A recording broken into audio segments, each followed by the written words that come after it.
Solo, ito na yon. Ito na yung sinasabi mong tuloy na. Why is this the first perfect project? Sobrang perfect po nito sa akin kasi sobrang challenging po ng role na to. Sinasabi mo na matagal na gusto mo nga solo eh. Kailan mo nabalitaan to? Kailan to pinitch sa'yo? After po ng Mutya, sinabi na po sa akin to. Kaya sobrang happy po ako na pinagkatiwala po sa akin to nila boss na ibang makakasama sa Samis. Diba? Sobrang nakakatuwa. So nung sinabi sa'yo after Mutya, binasa mo na agad? Opo, talagang pinagandaan ko na po talaga siya. Tsaka siguro yung mga natutunan nyo sa Ang Mutya ng Section E na talagang grabe yung fans na maka side by side. Anong preparations ginagawa mo for Drake Palma? At sino pa ba si Drake Palma? Po talaga parang nung kailangan po basahin mo siya, mas intindihin. And para po hindi ma-disappoint yung fans, dapat wala po masyadong babaguhin sa story ng libro. Si Drake Palma, isa siyang lalaki na antukin. Wala po siyang masyadong kaibigan, wala siyang masyadong pinapansin.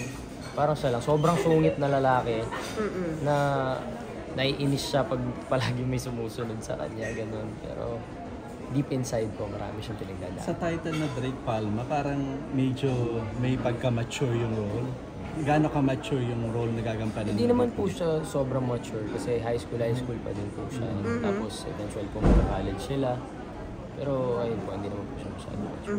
Pero ikaw ba ready ka na for more mature role o dito muna sa mga patintin? Kung ano pong ibigay nila sa akin na role, tatanggapin ko lang po dahil super thankful po talaga. Kung pag-toplessan ka dito, magta-topless ka.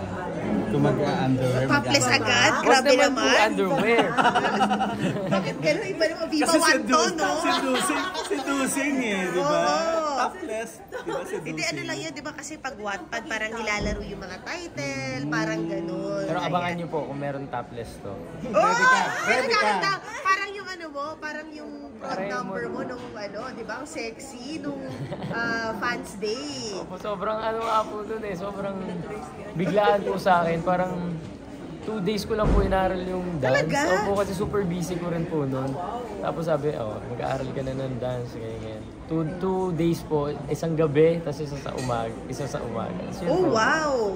So, ang galing din ng parang... Sobrang galing po ni Coach Kevin talaga. Hindi, tsaka yung dance skills mo. Hindi po ako gaano marunong sumayaw. Hindi po talaga ako gaano marunong sumayaw. Nagulat kami. We were like, wow. Nagulat din po ako Papipap yung galawan Nagulat din po ako. Oo. Wait, so Robin, yun na nga kasi dito sinasabi, syempre nagkaroon ng J.R. dito Rabjela. Rabjela nga ba? Ano po, Yung Angela. Si Angela ba makakasama mo? Abangan po natin. Actually, sorry, nabasa ko lang sa comment section. Yes po, ako nababasa ko po, pero... May isa pa, Yumi. Yeah. Abangan po natin. Na-excite ka rin ba na malaman pero ng mga Chinita. Na-excite na po. Pero Chinita. Opo, Chinita po. Yun po yung nasa libro. Chinita siya. So ano masasabi mo dun sa mga J.R. tsaka Ashbin fans? Para syempre, anong gusto mo lang i-explain sa kanila? Of course, mapapartner ka sa iba. Ayun po, sa J.R. and Ashbin fans, una-una po sa lahat, nagpapasalamat po ako sa kanilang lahat dahil sa pag-support po nila sa amin. And may aabangan pa din po naman sila sa amin. Yun nga. Kasi aabangan sa amin dalawa ni Ashton. And gusto ko po kasi maging aktor na parang open po sa kahit ano. Ayoko po na parang isa na yung love team, ganyan. Gusto ko po talaga ma-explore kung paano po umarte dito. And sila din naman, may kanya-kanya rin silang projects, di ba? Kano kayo last nag-usap ni Ashley? Nung May 1 po. May 1, May 2. Oo, anong mga napag-usapan niyo? Kasi inaabangan ng fans, parang nabitin daw sila sa ayuda ninyong dalawa. Wala kayong masyadong backstage clips together. Antok po kasi ako siya kapagod. So medyo hindi po ako masyadong... Meron naman. Pero marami po talaga naabangan sa amin. Super excited na po kami sa season. Galing! Kailan daw ba yung season 2? Wala pa po sinabi kung kailan namin ipili, pero malapit na po. Malapit na. Yung production. So isasabay mo sa Drake Palma. Kailan ba yung production nito? Parang hindi naman po siya sabay siguro. Siguro po kalagitnaan or patapos na po kami dito pagpupunan po namin. Sinabi nila kasi red flag Yuri raw ang season 2. Oh my gosh. Kontrabida na po si Yuri. Oh. So how will you embrace that? Kinakabahan po kung paano ko gagawin yun, pero super excited. Minsan kasi dinidibdib ng fans, di ba? Na parang feeling nila ikaw Ako talaga na po talaga si Yuri. Oo. Ano gusto mo sabihin? Ibig sabihin po nun, effective yung ano. Sana po gano'n. Oh, so para sa'yo, ganun lang yun, di ba? At i-compliment pa yun na talagang bugbugin ka nila red flag Yuri. Matutuwa po ako nun. Oh my gosh. Red flag Yuri. Oo. Ay, go. Pero si Robin, hindi red flag. Si Robin. Oo. Si Robin hindi red flag. Hindi red flag si Robin. At very open ang vibe mo. Yan ah. Oo. Yeah. Wait, so besides this, itutuloy mo ba, kung baga gagawa ka rin ba ng single? Meron ka rin ba? Are you gonna sing? Magkakaroon po tayo ng mga kanta soon pag di na po masyadong busy. Oh. So gusto mo pa rin i-touch on yung music career? Yes, gusto ko pong pasukin talaga pero kahit hindi po ako gaano marunong kumanta, aralin ko din po yan. Kailangan ko po mag-voice lesson. Kailangan ko po matutunan lahat. Oh, wait, Robin, naalala ko last time, nag-apologize ka. Yes, pero po. hindi mo naman kailangan mag-apologize doon dahil sa tipo mong babae. But you were humble enough to say na your wordings wasn't, parang it could have been better, di ba? And I remember si Ethan was there, nakatabi mo nung in-interview kita. Ngayon may pinagdadaanan siya. Nakausap mo na ba siya? Ay, Hindi mo pa- po eh. Hindi ko po kasi masyadong alam dahil hindi po ako masyadong nagso-social media dahil focus po talaga ako dito sa Drake ngayon.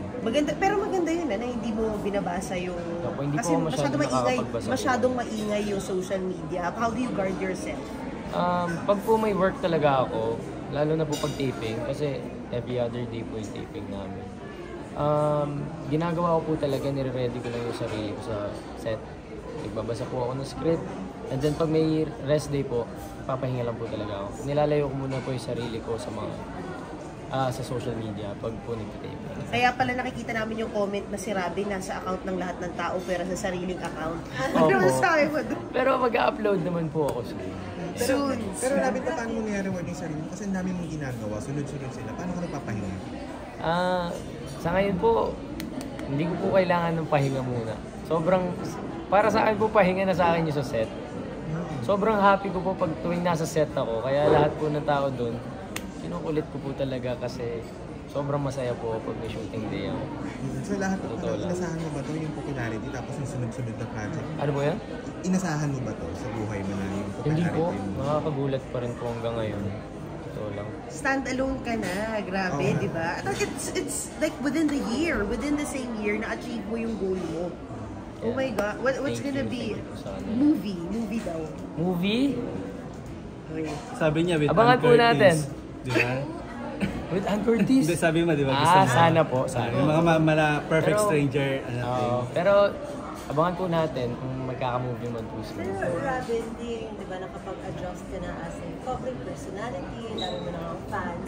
Parang ano na lang din yung paalala mo sa kanila na hindi naman lahat na nakikita. Kasi di ba minsan ina-edit yung mga video nila. Oo, sinasplice. Diba, parang iba pa rin yung nakikita nyo online sa Apo. what happens. But it's important na alam nila yun. Opo, yun po sana po. Pag po may nakikita sila online, sana po wag po nila paniwalaan agad or wag po nila masamain. Sana po malaman po na po nila yung totoong story bago po nila sa Kasi iba lang yung hinga nyo. Iba nininim na. Mali lang sila ng dinig. Iba na yung ano nila, di ba? Iba na yung dating. Iba lang yung tingin. Okay, thank you, Robin. Thank you, po. Robin. Salamat Thank you, po. Robin. Invite